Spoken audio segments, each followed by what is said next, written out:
Good day, everybody. Welcome to the 42 podcast. Today, I'm speaking to Dr. Nural Cokcetin. She is an award-winning microbiologist from University of Technology, Sydney.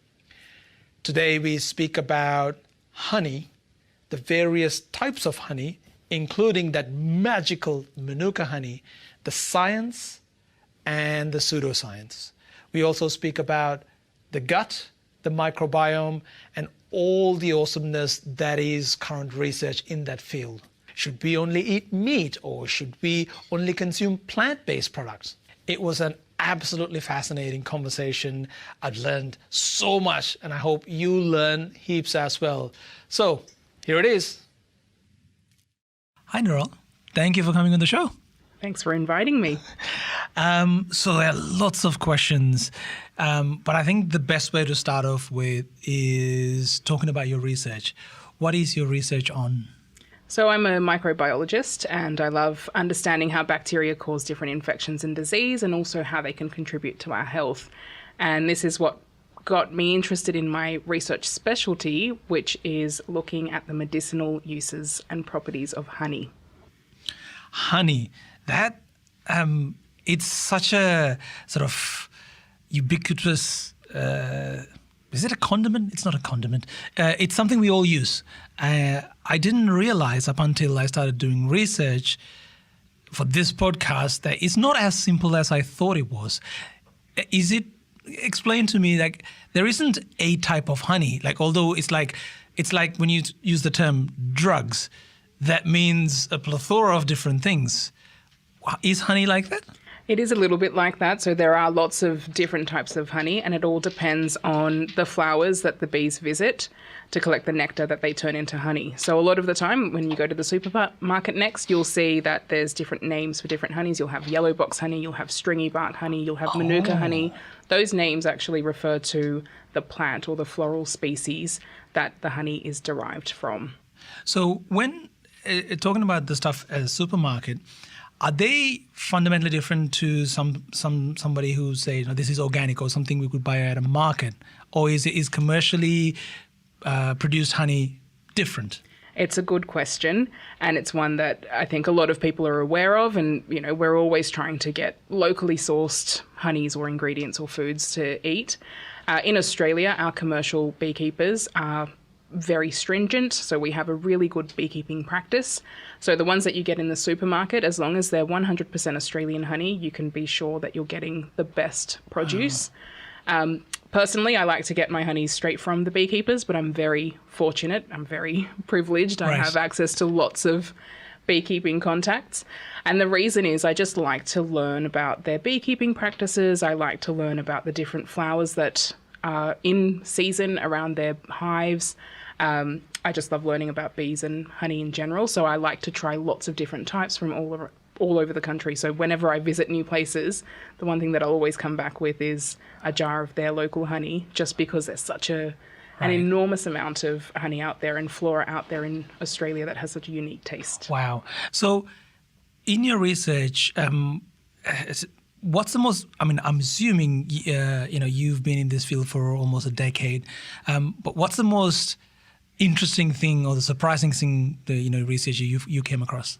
So I work in two main areas when we talk about medicinal honey. One part of it is looking at how we can use honey like an antibiotic, so to treat infections and disease. And the way that it works is by killing bacteria, because it's got these really incredible antibacterial properties. We've known about that for a long time, so there's lots of records of its use as an antibiotic throughout all of history, and every culture that's come in contact with honey has used it as a medicine in some sort. I think probably in that respect, the most exciting thing that we found is the reason that it's such a popular medicine and that we continue to use it is bacteria have never learned to fight against those effects. So we've all heard of antibiotic resistance now. That's when bacteria start to fight against the drugs that are designed to kill them, the antibiotic drugs. But even though honey's been used for thousands of years, we don't see that happening. And we're really interested in knowing why that is. So that's one part of it. The other part of the research I do is lots of people don't buy honey to use as an antibiotic. They buy it as a food that they're eating. And we know that our gut is home to trillions and trillions of bacteria and other microbes. So we're really interested in understanding, does eating honey affect those microbes? Not necessarily as an antibiotic, but does it work in any other way? For example, can it work as a prebiotic food, which means can it be a food that boosts the beneficial populations of bacteria living in our gut?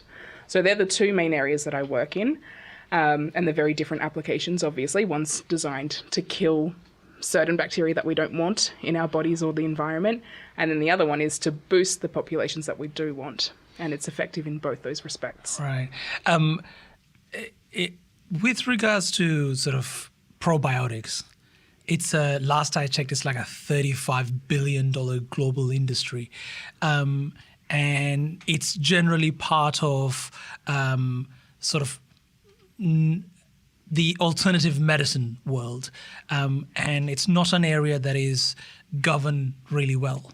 How does that affect your research? Because people generally associate it with as, well, it's alternative medicine. I mean, I think that statement in itself is a strange one, because if it is medicine, it's medicine. If it's alternative, well, it's not medicine.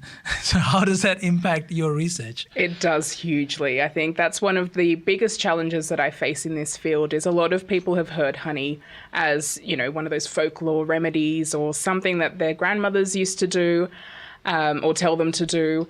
And there's not much real science behind some of those alternative medicines. And it does have negative connotations for the honey work that we do, absolutely. But if we can apply really robust, rigorous science to it and show that actually it works really well in these certain conditions, it's not just a panacea that cures every single disease or, condition. It's very targeted uses for specific things, and the science proves that. That's what we really need to focus on. I want to dig deep into this. Just researching this, I found that honey reduces cholesterol, cures cold, cures gut issues, reduces stress. It's anti-aging, helps with weight loss, reduces blood sugar, good for allergies, great for sports performances, helps with sore throat, helps sleep, and also cures cancer.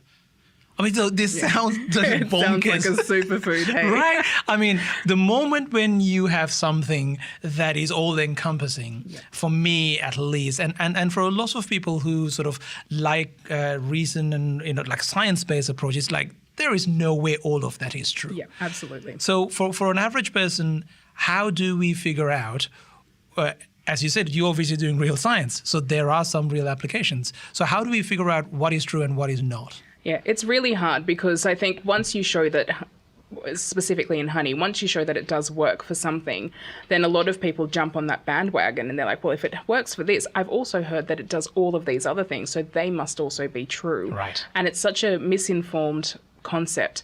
But I think as a society, we're getting much better about researching things ourselves, and one source or one media report or one online blog or whatever it is that you read is not really enough to convince a lot of people. So in terms of honey, there is some really good research showing that it does have antibacterial activity, but only if you use it in a certain way. Right. So that antibacterial activity really is most effective for topical applications. That means it needs to come in contact with your skin. Right. Things like wounds, burns, ulcers, skin infections, that's where we would use the antibacterial activity. When we eat the honey, we lose a lot of that antibacterial activity. Right. And a lot of people don't realize that. So if you've got a sore throat, then yes, the honey will work to help soothe that sore throat because it comes in contact again with the microbes that are causing the sore throat. But once it passes through our digestive tract, when it hits the stomach and then in the small intestine, a lot of those antibacterial properties are lost or absorbed in our body. So they're not likely to have a bigger systemic effect. When we eat the honey, though, something else kicks in, and that's that prebiotic activity. So honey has these complex sugars that we don't digest ourselves, and that means that it can reach the lower part of our digestive tract, the colon, where it comes in contact with our gut bacteria. And our gut bacteria can use these complex sugars to really boost the beneficial populations and also start to produce beneficial compounds that we know have protective effects against a whole range of different diseases. So it's about understanding, what the science is saying. And I know it's really hard, but if something seems too good to be true, it probably is. There are certain things, like I said, that we know it works for. We know it has wound healing activity. We know that it has anti-inflammatory activity. And we know that it can have antioxidant activity as well. But things like it's going to cure cancer, or it helps with weight loss, or it helps with hair growth, or all those other things where there aren't scientific links or studies associated with those claims, we really need to question, why they're included and why people think that that's the case. Researching this, I think I may have found some of the answers. I think media plays a huge role in this. I had the unfortunate, I had to watch Dr. Oz to do some research. And the fact of the matter is, we joke around it. Like Dr. Oz, there's a massive Facebook page by somebody by the name of David Avocado Wolf. And there are videos with millions of views perpetuating these sort of magical properties of it. I think, in today's age where people get their information through social media or mainstream television, and when you have very influential people talking about honey the way that we've been talking about, that does have an impact. And then, like news as well will find a piece of research and then it'll just add to the whole machine. Absolutely. I think so. So what you're basically saying is individual research is... I think, we do need to take it upon ourselves a little bit to do some research into what it is that we want to use it for and if it's going to have that beneficial effect. In terms of the media, I think part of it is our responsibility as scientists as well to make sure we get out and tell the public what our research is saying. And that's why I always do try and reach out, do outreach, do public lectures to say this is what our research shows. And I'm confident that this is good science and we've got the evidence to back up these claims. And a lot of media reporters now do reach out to the right people, the people who are actually doing the research, to say, what do you think about this? So there is a lot of, can we distinguish between the science and the snake oil happening and that kind of journalism happening as well? Of course, we can't control everything out there. That's true. But part of it is we need to get out and get the right messages out there as scientists. And as consumers, we should really be thinking about looking at multiple sources. So just because a celebrity endorses it, what qualifications do they have? And why is it that we're gravitating towards that person to give us health advice or medical advice when we know that there are probably better sources? So I want to talk about the gut, but I'll get to that. I want to stay with honey for a little bit longer. We spoke about this different type of honeys. Before this podcast, I thought there was only two types. There's honey and there's Manuka honey, which is this magical superfood that everyone's going on about. And I watched this episode of Dr. Oz talking about it. It is just extraordinary. Again, for me, alarm bells ring. I'm like, is it? What do you mean? And I found out, just talking to you earlier, that people pay, $200+ for a little bit of honey? What? Yes. Why is Manuka honey such a big deal? So Manuka honey can be very extraordinary. It's very unique. It's from the Manuka plant, and this plant grows in New Zealand and all around Australia as well. So we've got lots of different names for Manuka in Australia. We call it jellybush, goo bush, sometimes tea tree. The scientific name for the plant is leptospermum. So any honey that comes from this leptospermum plant has the potential to have this extra level of antibacterial activity. And it comes from a specific chemical that's found in the nectar of these Manuka flowers that the bees pick up and they leave in the honey. And over time, that chemical develops into this active ingredient that gives it a really strong antibacterial activity. And that's why the buzz about Manuka. The thing is, not all Manuka honeys will have that high level of activity. There's different versions of Manuka honey as well? Okay. So you'll notice this next time you go into a health food store or a chemist. If you look at Manuka honey, they'll have different ratings. So some of them will have a percentage or a plus, sort of like the SPF rating on sunscreen. Right. Yeah. The higher the number, the more active it is. That's the antibacterial activity. Some of them will have a number with MgO on the end, or Mg, and that MgO refers to that chemical, that active chemical, the ingredient, and that's methyl glyoxal. So again, the higher the number, the more potent and antibacterial it is. Now, the issue with that kind of labeling is that if we use lots of different systems, the numbers don't become comparable. So if you've got one that says MgO 83, it sounds like a big number. And then you've got one that says non-peroxide activity or Manuka activity of 20. You think, oh, that's lower than 83, so this one's better. It doesn't correlate directly in that way, so you can't compare one number to the other. The MgO definitely influences that activity, that percentage or that plus rating, but it's not a one-to-one. So, and again, it's about, we need to understand what those labels mean, and it's a lot of pressure to put on consumers to know, I have to know that this is a specific type of honey, and then I have to know exactly what number. Just like a few minutes ago we were talking about just understanding honey. Now I have to understand a type of honey and the variations of that. Exactly. So you said something there that my understanding was Manuka is a New Zealand honey, but Manuka exists in Australia as well.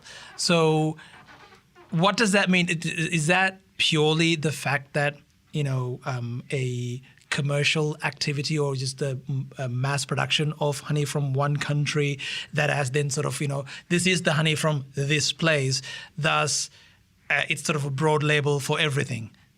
So Manuka honey is famous for being from New Zealand, and they've done a lot of really good science behind their product and a lot of good marketing as well. In New Zealand, the Manuka name comes from the Maori language, and that's the name that they refer to the plant. Manuka, from what we know, the plant itself, the leptospermum plant, actually originated in Australia. So we've got the exact same species that's in New Zealand that originated in Tasmania, and it grows in the southern part of Victoria and South Australia as well. We've also got over 80 different species of leptospermum growing all around the country in Australia. So we have this huge untapped resource, essentially. Why aren't we going Manuka honey? Why aren't we going all out and Australian Manuka honey? That's what we're trying to do now. So it's trying to figure out, do we have the same species? Yes, we do. Is it just as active? Yes, it is. And what about all these other 80 plus varieties? Do they all have this same special activity? And it turns out that, yes, some of them do. We actually have quite a few of these species that are very highly active. The activity is very stable. So even after long-term storage, we've tested something like 7 years of storage, that activity doesn't change. So when you think about it as an antibiotic, it's got incredible potential, actually, because you just put it in your shelf, forget about it for 7 years, come back, and it's still just as active. You can't really do that with the pills or the drugs that we have. Right. And if you're in a remote or, rural type area where you don't really have access to medical resources, it's an incredible medicine to have. So we do that kind of research. We're trying to figure out, is it the species that makes it active? So are there certain Manuka species or leptospermum species that are more active than others? Are there geographical hotspots? And yeah, there are. Geography does affect it. But there's probably a whole suite of other conditions as well, environmental, storage, processing conditions that all affect this level of activity. So that's what we're trying to piece together now with this Australian leptospermum honey. Right. I want to talk about bees a bit more. So I personally have been a vegetarian with a lactose issue for a little while. So I don't necessarily call myself a vegan, but I have a reasonable number of friends who are vegan. They don't consume honey because it's an animal product, and some of them have claimed that they have ethical issues with regards to bees and beekeepers. Is that a valid concern, or is that a misguided concern? I think in terms of a personal choice, if they don't consume it because it's an animal product, it's a totally personal choice, and I've got no issue at all with that. In terms of the beekeeping practices, I think there seems to be this negative connotation that beekeeping is just like bee farming, and farming in the negative sense where, we've got masses of bees that are being abused and we're just constantly stealing their honey. But I work with so many beekeepers, both from the commercial scale, so really, thousands and thousands of hives, to hobbyist and amateur beekeepers as well who only have a few hives.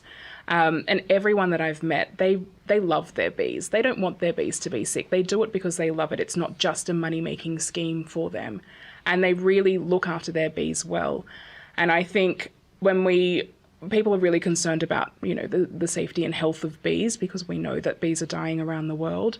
But if we don't have these beekeepers who are very experienced and who know how to look after their hives and look out for diseases and be able to pinpoint when their hive is sick, how will we save the bees, right? If we can't tell that they're sick, if we don't have these beekeepers and we lose that whole practice, we won't be able to have these healthy managed bees that we know are essential for our food production, because bees pollinate something like 2/3 of all the food that we consume. So is there already an existing danger that, obviously we've heard about the fact that bees are dying. Is there an existing problem with bee farmers not having enough demand for honey, or is it, you said that they play such a crucial role? Is it an existing problem that there isn't enough bee farmers? Beekeeping does seem to be a dying trade. So a lot of beekeepers are in the older generations, and they want to pass down this knowledge, but there's just not that much interest in beekeeping on a commercial scale, because it doesn't necessarily, it's not sustainable in terms of financial returns. Right. So I think part of the work that we're doing is to try and promote the value of honey as both a health food and as a medicine, because we can see that that has a direct impact on the beekeeping industry, which we know, like you said, is crucial for our food security. The reason that bees are dying around the world is very complex. And, I don't research the bee health space, but of course I liaise with so many people that do. And it seems to be, it's not just one issue, it's a multitude of issues. So it's things like pesticides, it's things like a poor understanding of bee health or inexperienced beekeeping. It can be access to floral resources. So a lot of the Australian commercial beekeepers need access to national parks and public lands to get all those beautiful eucalypts that their bees can be foraging on. And if they don't have access to those places, where do the bees get their food? Right. So there are lots of complex issues. And there was this series on Netflix called Rotten, which you may have watched, and I watched the Cowboys and Bees episode of that one. Right. But they talked about the dangers of pollination, and in particular almond pollination. So we know that almonds are a hugely popular food at the moment, almond milk and all sorts of things that you can do with almonds. And almonds are pollinated by bees. So what happens during almond pollination season is thousands of beekeepers around the country all come together in this almond orchard. And you can imagine that's very many, hundreds and hundreds of hives, right, that are all in close contact with each other. If one of those hives has a sick colony, then there's a potential to make lots of those hives sick.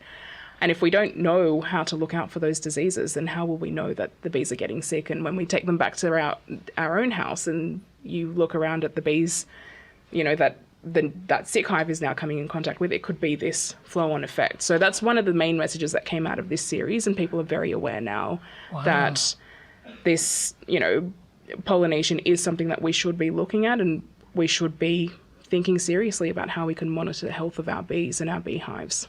Wow, that's fascinating. I had no idea. For some reason, farming, bee farming, for some reason in my head it was like, well, I think part of the farmers, they don't not only have the bees, they probably have a separate area just for the flowers. It's like, the grazing lands, but it doesn't work like that. It's not at all like what we think farming is like. Yeah, beekeepers have it's very challenging. They have to move where the plants are flowering, right? They have to make sure that their bees have an adequate source of nectar, which is their carbohydrate source, but also they need to make sure that the flowers that are growing in that area also are rich in pollen, which is the bee's protein source. So beekeepers need to be very in tune with what their colonies need. Wow, absolutely. That's fascinating, and I have a feeling a lot of people are just learning that.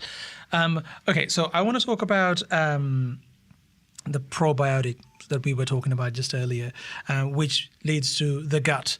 So the research in this area, it's gotten a lot of attention recently. What do we know about our gut that we didn't know 5 years ago? So before we start on that section, you say probiotic, and when I talk about honey, I say prebiotic. So I just want to talk a little bit about that. Let's do that. Because I think probiotics, many people are familiar with them. So probiotics are living bacteria, living good beneficial bacteria that we consume. So they can be in things like those fermented milks, in capsules and supplements. So what they do is offer one large hit of good bacteria to the gut at a time. Now, when I talk about honey, I talk about its prebiotic activity. And prebiotics are foods that we don't digest ourselves, but they reach our gut where they can be used as a food source by our gut bacteria. Right. So it's basically feeding what we already have inside of us. So if you're taking a probiotic with a prebiotic, you're feeding not only what you've got inside of you, but also these millions and millions of new beneficial bacteria that you're eating. So there's a lot of research that's been done on probiotics, but like you said, it's not necessarily regulated when it comes out as a final product. So if it's safe to consume, the regulation around it is a little bit lacking, I think. And you can get, yogurts and cereals and a whole bunch of things with probiotic cultures. The issue is... Kombucha. Yeah, exactly. The issue is we don't know how long those probiotics will survive or if they will even colonize in our gut. So the effects, you might see an immediate effect, but once you stop taking them, it's likely that that effect will wear off very quickly. And part of it is that we all have such a different gut microbiome, or that environment of microbes that lives in our gut. We don't know exactly what will take. So if you're introducing a new probiotic, is it just getting flushed out the next time you go to the toilet? Or is there some longer effect where that probiotic bacteria can actually colonize in your gut? We don't know if it will survive the entire digestive process. So are they even reaching the gut alive, or are they being destroyed somewhere in the stomach or earlier on? So there's some research that still needs to be done in that space, which is why I think there is such an interest in these prebiotic foods, things that are fiber rich, vegetables that have these complex sugars, complex carbohydrates, also known as oligosaccharides. So there are lots of new products now coming out that claim to be prebiotic foods that can really boost the microbiome that you already have. So you don't necessarily have to introduce external bacteria in there. So it's still a changing field. I think just in the last 5 years, we were talking about this before as well, there have been thousands and thousands of new papers showing, this is what a healthy gut should look like, and these are the things that we should be targeting. Here are the foods that we should be eating.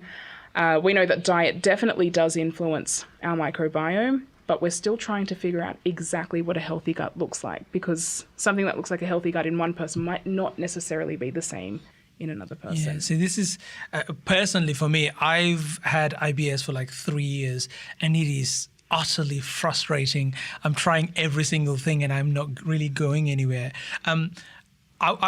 You just mentioned it's in prebiotic and probiotic. They're two different things. And you mentioned plethora of studies. I found one which I found, I did not know this is, because my understanding, this is about probiotics. My understanding is, because as you said, it's not necessarily regulated, but it doesn't really harm, so it's fine. But then I found this study, which I'll tell you what they found. So they got a group of people, they divided into 3 groups, and they all went through an endoscopy and a colonoscopy to get their baseline microbiome. And they were all given antibiotics for a period of time. And they were checked again after 2 months to see how their microbiome is. Group 1, they were just given the antibiotics, nothing else. Group 2 were given probiotics. And group 3, they were given a fecal microbiota transplant. And this was using their own fecal matter before the study.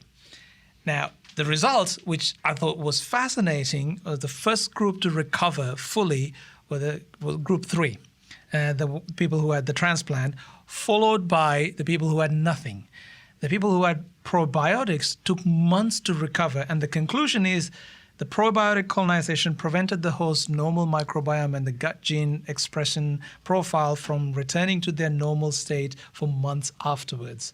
Contrary to the current dogma that probiotics are harmless and benefit to everyone, these results reveal a new potential adverse side effect. I was like, that's the thing? It's incredible, isn't it? Right? I think definitely the transplant result doesn't surprise me, because, and this is a relatively new area where people are talking about reconstituting or re-engineering the gut microbiome by taking stool samples or fecal matter from a healthy person and then seeing if we can get that to colonize in a compromised gut.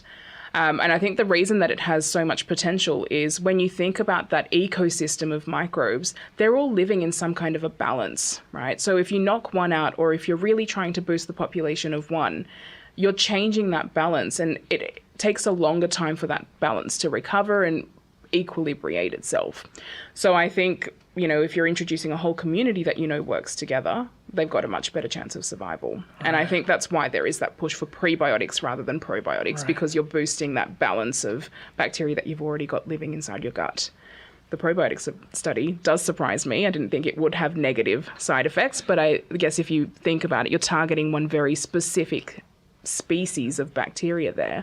So you're trying to boost those, but the other balance can't really regenerate itself. So this brings an interesting point. See, again, people go vegetarian/vegan for various number of reasons. You have studied our gut for a long time. Some people claim that we are really programmed to, our gut is really the program, and our stomach is really there to consume meat. And some vegans will say, no, it is really, we were really never supposed to eat meat.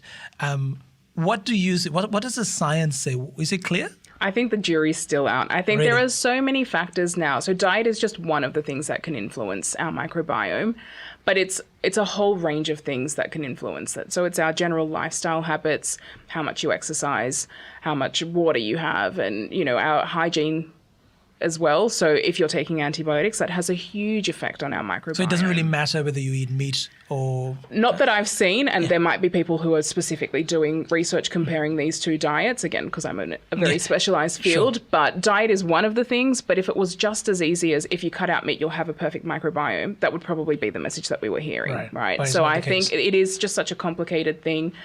We know that different diets definitely create different microbiomes, because when you look at studies where they're done in certain countries that have a very specific type of diet, they've got a specific type of microbiome. So, there are studies that come out of Japan looking at the Japanese diet, and they've got certain types of bacteria that can break down seaweed that we might not have here in Australia. And again, it's just the way that their microbiome has evolved with their diet to recognize these main foods and, digest those. Right. So if you were to advise somebody with sort of IBS, it's not for me. I would never. I'm not that kind of doctor. No, yes, I get it. But from all your research, would you say that the off-the-shelf stuff, probiotics or prebiotics, I'm assuming it's safe enough for people to consume it. If someone were to consider that, what should they look for? I would always suggest talking to your doctor before anything else, because it's such a complex environment, and we don't know how regulated the things on the shelf are. So if they're not registered by the regulatory bodies like the Therapeutic Goods Administration here in Australia, I'd really think about what kind of potentially harmful side effects could have. So yeah, it might have a benefit, and if it's something that you want to try and it seems safe enough, go for it. And I think we can sort of use our logic there, but definitely for something like a medical intervention, it's always best to talk to the doctor. Absolutely. And is certain probiotics, they don't really last on the shelf as long as some people think, and I've heard that, say, some tablets that you get from a supermarket actually don't have any bacteria that's active. Is it the case? It could be. Yeah. It could be. Again, it comes down to we don't really know what their survival is like. So in the lab, it might be really promising, and this specific strain of probiotic bacteria looks great in the lab. But as soon as we turn that into a product, what is its shelf life? Right. What is its survival rate? What happens when you swallow that capsule? Does it reach your gut, or does it, stop being active as soon as it hits your stomach? We don't really know until. There should be proper science, and I think if it was a registered product by those regulatory bodies, they would have to show that its efficacy is what they say it is. But if it's just a product that we pick up off the shelf, it is very hard to know what the effects will be. I think because of the marketing tactics of some of these products, it's muddied the waters, because I think one has to really sit down and go through that's a lot of details to work that out. I think that's quite challenging. Yeah, absolutely. Let's talk about your gut and mental health. You mentioned earlier, what's the connection with your gut and mental health?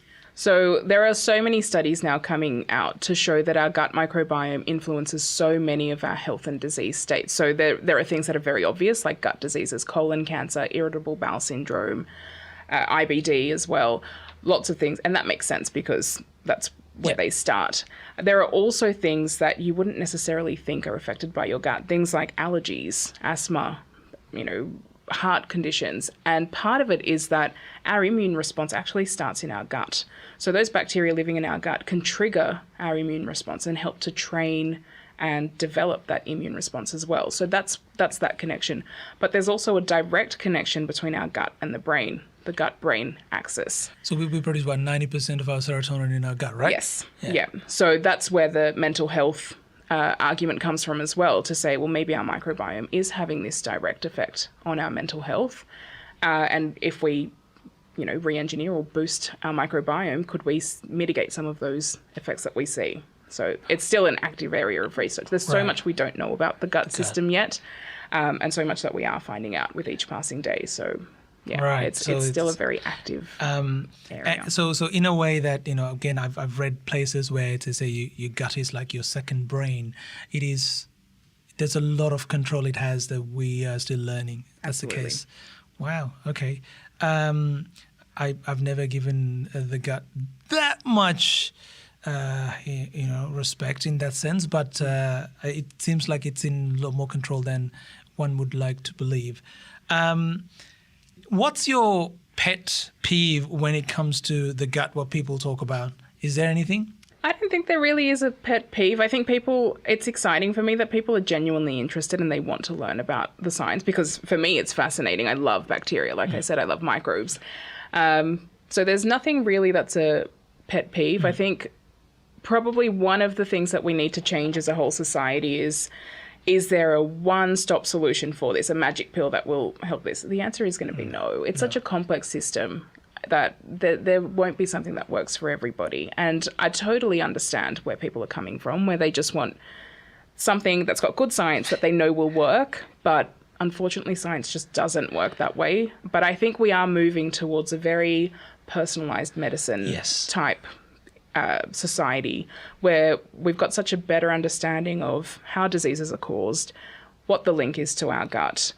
Can we look at people's individual microbiomes and then decide what the best course of treatment is based on that population, or that, the overall picture, and how we can improve that? And I think we are moving towards that because there's so much interest, scientific and from patients and consumers and just the society, that we will probably see that. I think the challenge is there going to be, how do you figure out a business model around individualizing, because it's easier to mass produce something, right? Absolutely.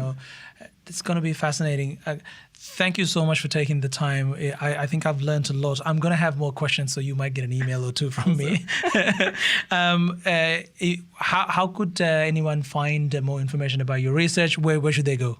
So if you just look me up on Google, you'll be able to find a whole bunch of information on what I do. So my name's Nural Cokcetin. I also have a website that we put up all our honey research, mainly on the Australian honeys. It's the ozhoneyproject.wordpress.com. And I've got a whole bunch of articles and updates on our research there as well. Fantastic. Thank you so much. Thank you. Hi guys, thank you so much for watching. If you like this video and want more, don't forget to like, subscribe and leave a comment, because we'd love to hear what you think. Until next time.